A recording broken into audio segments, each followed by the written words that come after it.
After killing Iranian Supreme Leader Ayatollah Ali Khamenei in a massive airstrike, Israel strikes Tehran yet again. Thick plumes of black smoke towered over Tehran from rooftops in the capital. Distant explosions echoed across the skyline. Entire neighborhoods were swallowed by dense, choking clouds. Social media images showed shockwaves rippling through the city, including near the iconic Azadi Tower, as multiple blasts struck the heart of Tehran. Israel declared that for the first time under Operation Roaring Lion, its forces were striking targets linked to what it called the Iranian terror regime in central Tehran. The Israeli Air Force said it had launched sweeping attacks to establish aerial superiority and pave the path to Tehran. Iranian state media confirmed explosions in the north and west of the city. The Iranian Red Crescent reported strikes near its headquarters and several hospitals, while blasts were also reported close to Iran's state broadcasting complex. U.S. President Donald Trump confirmed that major combat operations had been underway in Iran and issued a stark ultimatum to the country's security forces. He warned members of the Revolutionary Guard, armed forces, and police to lay down their weapons and accept immunity or face certain death. Israeli Prime Minister Benjamin Netanyahu announced the joint U.S.-Israeli campaign aimed at eliminating what he described as an existential threat posed by Tehran. The assault marked a dramatic escalation, coming after 3 recent rounds of nuclear talks held in Muscat and Geneva. My fellow citizens of Israel, this morning we, Israel and the United States, embarked on a combined operation to eliminate the existential threat to Israel posed by the Ayatollah regime in Iran. I told you this morning that this fateful operation will continue for as long as it is necessary, and it will also require great patience. I wish to express my gratitude to my friend President Donald Trump for his truly historic leadership. He is a leader who consistently honors his commitments and stands by his word. I had the opportunity to speak with him once again this morning, and I wholeheartedly welcome the exceptionally close cooperation that exists between our nations, a partnership that has elevated the alliance between Israel and the United States to an unprecedented all-time high, an alliance for peace and an alliance in war.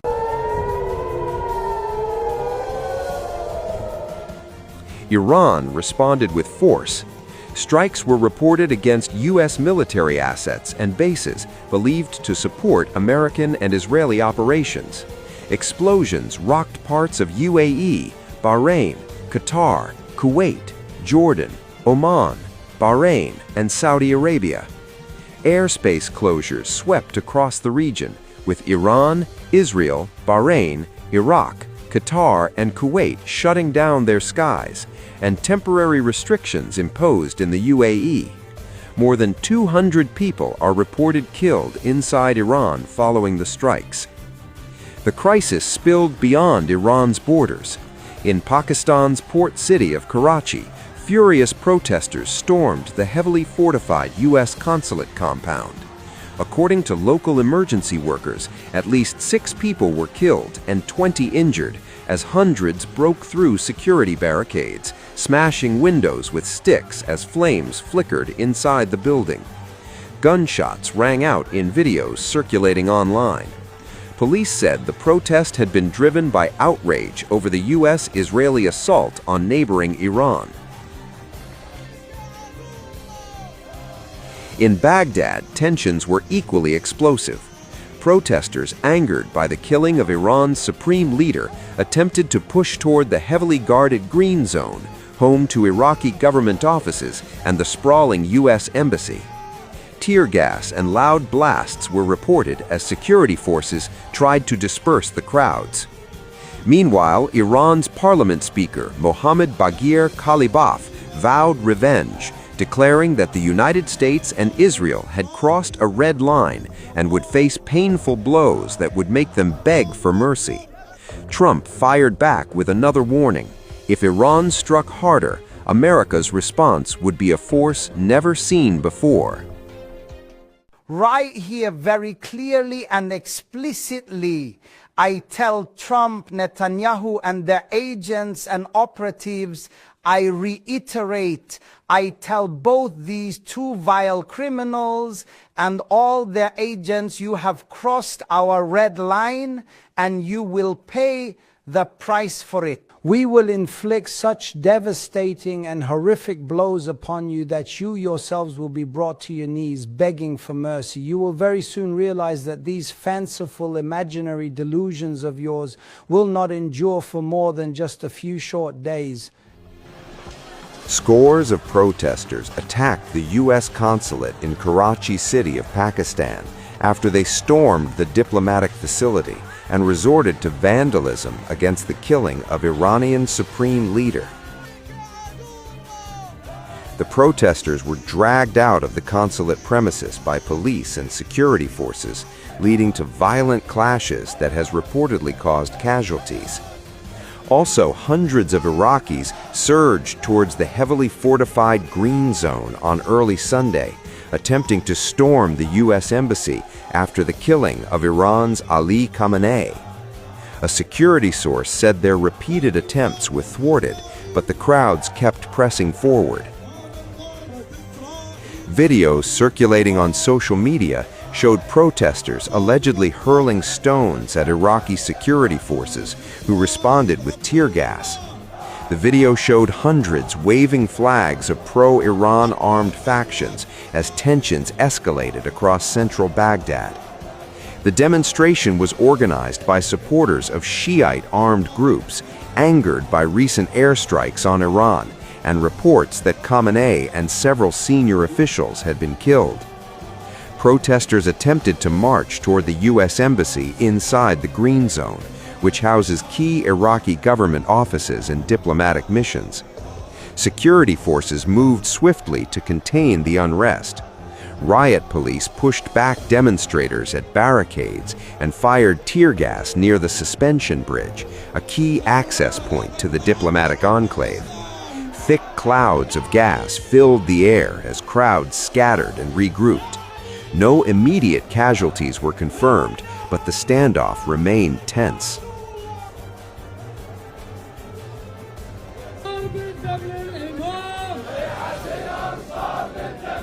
The chaos revived memories of late 2019 when demonstrators breached parts of the U.S. Embassy perimeter shortly before a U.S. drone strike killed Iranian General Qasem Soleimani, commander of the Quds Force of the Islamic Revolutionary Guard Corps in January 2020.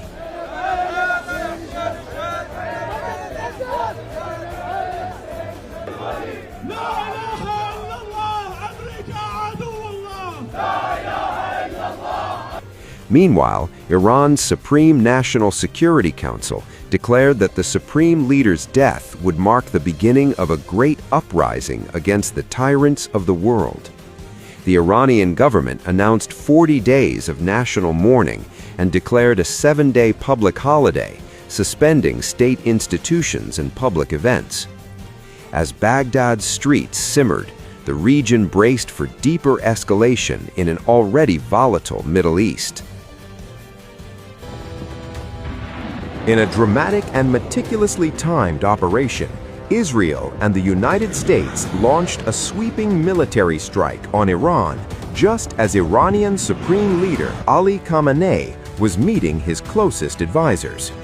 Multiple U.S. sources say confirmation of that high-level gathering set the joint air and naval assault into motion, a calculated bid to strike at the very core of Iran's power structure and eliminate its supreme leader before he could disappear into hiding. According to Israeli officials, Khamenei was killed alongside several top lieutenants, including top advisor Ali Shamkhani and Mohammad Pakpour, a senior commander within the Islamic Revolutionary Guard Corps. Iranian sources told Reuters that Khamenei had convened a crucial meeting on Saturday with Shamkhani and senior official Ali Larijani at a secure location shortly before the first explosions erupted. A senior Israeli official later claimed that Khamenei's body had been located following the strikes. U.S. President Donald Trump declared on his Truth Social platform that American intelligence had precisely tracked Khamenei's movements. He asserted that Iran's top leader was unable to avoid our intelligence and highly sophisticated tracking systems, emphasizing that working closely with Israel, there was not a thing he or the other targeted leaders could do to escape. U.S. officials suggest the strike had to eliminate Khamenei at the outset to preserve the element of surprise, amid concerns that any delay might allow him to retreat into fortified underground networks. Sources reveal that Khamenei had initially been expected to hold the meeting later in the evening in Tehran. However, Israeli intelligence reportedly detected an earlier Saturday morning session, prompting planners to accelerate the timeline. Within hours, coordinated strikes pounded strategic locations across Iran.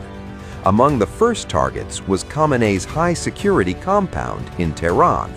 Satellite imagery later reviewed by Reuters confirmed that the compound had been reduced to rubble at the beginning of the operation.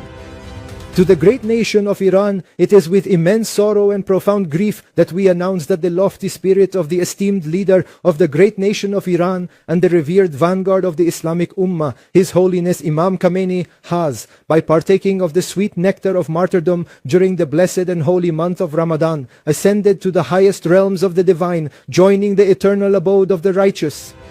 Meanwhile, before an internet blackout took effect, videos circulated online shared by Iranian diaspora outlets appeared to show groups of Iranians celebrating in the streets following Israeli and U.S. strikes on key military and government targets, killing Supreme Leader Ayatollah Khamenei.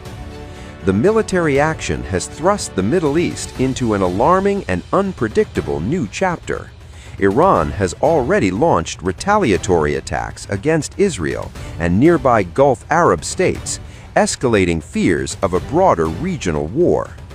Intelligence sources told CBS News that as many as 40 senior Iranian officials may have been killed in the strikes, though Tehran has yet to confirm the full extent of the casualties. Even before the assault, U.S. intelligence assessments warned that the removal of Khamenei could open the door for hardline factions within the IRGC to consolidate power. With no clear succession plan publicly outlined and tensions surging across the region, the aftershocks of this high-stakes operation are only beginning to unfold. The balance of power in the Middle East now hangs in the balance as the world watches for Iran